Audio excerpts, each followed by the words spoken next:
మనం ఏ కష్టం తెలియకుండా పిల్లల్ని పెంచాలని చూస్తాం. అది చాలా తప్పు. వాళ్ళకి కష్టం తెలియాలి, యుద్ధం తెలియాలి. యుద్ధం నేర్పకపోతే నీ కొడుకు అలెగ్జాండర్ అవడం.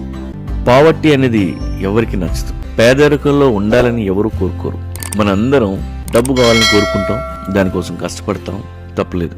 కాకపోతే ఒక ధనవంతుడిగా నువ్వు ఏది నేర్చుకోలేవు, కానీ ఒక పేదోడిగా పేదరికం నుండి మనం ఎంతో నేర్చుకోవచ్చు. మీకు ఎంత డబ్బున్నా, ఎన్ని కోట్లున్నా, కొన్నాళ్ళైనా పేదవాడిగా బతకండి. కనీసం ఒక నెల రోజులు వేరే ఊరు వెళ్ళి బతకండి. పని వెతుక్కోండి, ఒక షెల్టర్ ఎత్తుక్కోండి. జీవితం అంటే ఏంటో తెలుస్తుంది, కష్టం అంటే ఏంటో తెలుస్తుంది, కన్నీళ్ళు అంటే ఏంటో తెలుస్తాయి. మీ జీవితం కోసం స్థిరమైన గోల్స్ రెడీ అవుతాయి.